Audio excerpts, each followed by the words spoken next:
Welcome to my little horror corner on the internet. My studio has been remade a little bit for myself, and during that time I had some issues getting out some videos. And the X-Files episode I talked about on Twitter is still ongoing. I just made it a much bigger project than I first anticipated, so it will take a little longer time. But it's on its way, I promise. During the meantime, I haven't stopped watching movies or anything. And last weekend, I got somehow sucked into or tricked into one of the least expected movies to make a video about, namely Alien vs. Predator Requiem.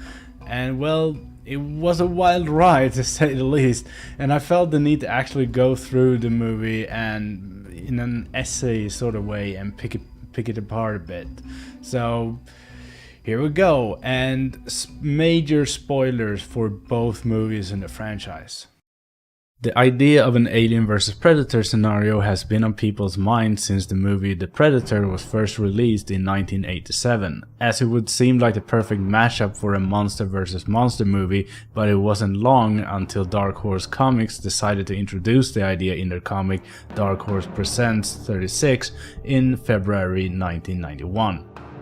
And it had a build-up before that as well, as each of the monsters had a very own story in earlier issues of the magazine, namely in number 35 for Alien and number 34 for The Predator, both released in the end of 1989. However, it would go on to get their own paperback issues after the number 36 issue of the magazine, and it got released in 1991 by Dark Horse Comics. The paperback was created by Randy Stradley and Chris Warner and Phil Norwood. And it would not be the last time we would see it, as several other stories were published in 1995 under the name Deadliest of the Species. The last published original story for the Mortal Kombat Between the Monsters was in 2005, however it got collections later on as Alien vs. Predator Omnibus, which was released as a 2-volume during 2007. As you can see, it would seem like the concept was massively popular. Alien vs. Predator now had its own lore and storylines that people were hooked by, and it basically developed into its own universe with the usage of 2 universes, unless you of course count in the alien skull in Predator 2, which I don't think we should, as that clearly is just an Easter egg more than anything else. In the early 2000s, director Paul V.S. Anderson, also known as the man who famously and monstrously murdered the idea of a Resident Evil movie as anything good, got together with some dudes and wrote the screenplay for Alien vs. Predator, a movie that had been in development hell for several years, and it finally got off the ground and released in 2004 and pulled a pretty decent number in the box office, but the critiques were not very happy, to say the least. And if you think fans were outraged of the first movie, they slammed this movie to hell. Not only did it not gross as much as the first movie in the box office, there is just so much weird things going on within this movie itself that almost seem to be there just to provoke fans of the franchise.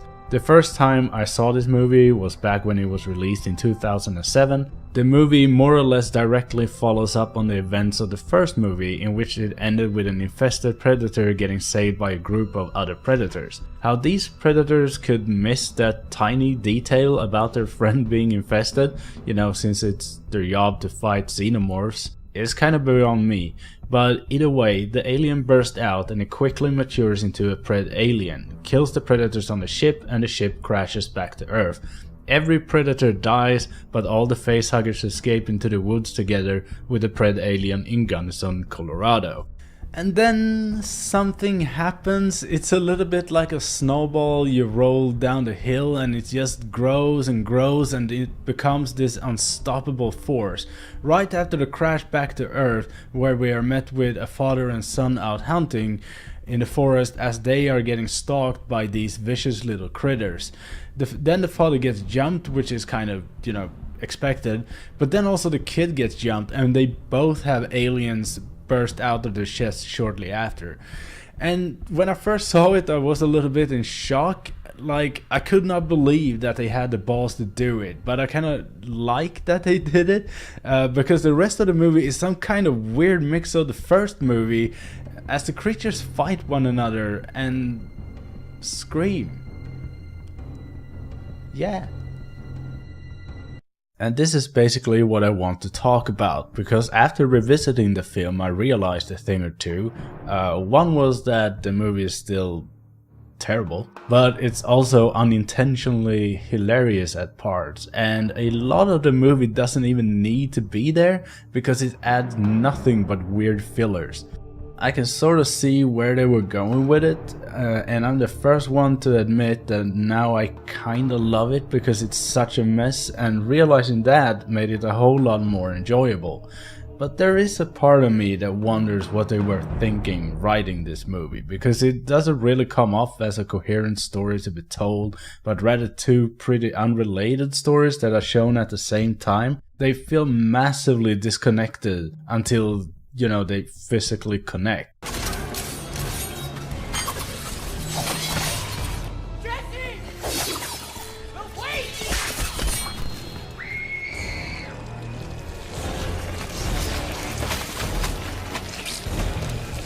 And I can't really wrap my head around it. It should be a movie about alien versus predators. The first movie did this by making a group of adult humans with professions going with a goal to explore this new pyramid they found deep inside the Arctic, and then accidentally gets in between the two deadliest species.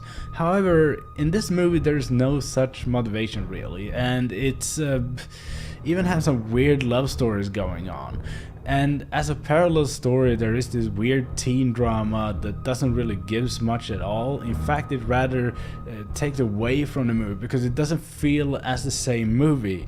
There's so much happening in this movie, and then you're kind of blasted with information as well. One minute you're introduced to a character, and the next minute they are gone and entirely forgotten about, and the only memory of them ever being there is their blood on other people's clothing.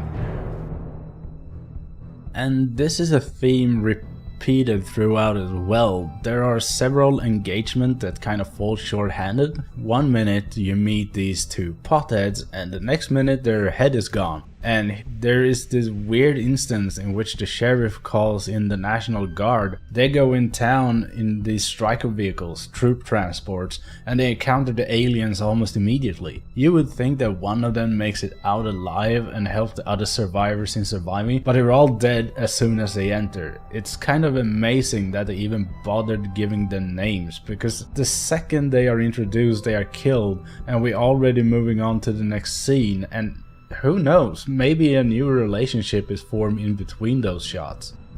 And I don't really think this is why the movie is hated. I think it's hated because it's a giant mess, but if you dig deeper into it, the mess just becomes bigger, and I frankly do not understand the writing of this movie at all.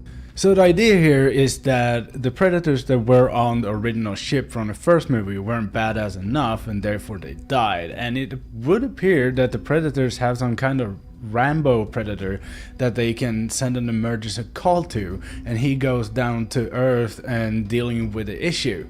Because he kind of also proves himself really well, because if he was in the first movie there wouldn't be a pred alien. This movie wouldn't happen. Nothing of this would even happen, because he is a danger to everyone around him. Like, if you breathe, he will fucking kill you. He can even kill you by accident, by, you know, the shuriken scene we, you know, saw before. And I'm pretty sure there is no living thing in the universe that can kill him, except for the pred alien. But when the pred alien and the predator is about to kill each other, the humans decide to nuke the town. And I mean, all the surviving characters get out, but what about the rest of the town? I mean, there has to be hundreds or even thousands of people still in there that are not infested by aliens, right? So And did he just bomb their own country? And I don't even know the guy who gives out the order, because he's not really presented in any way. He's just a guy in a suit, not a military uniform. So I guess he could be a president, but it doesn't really come off as that. I don't know what is up with that.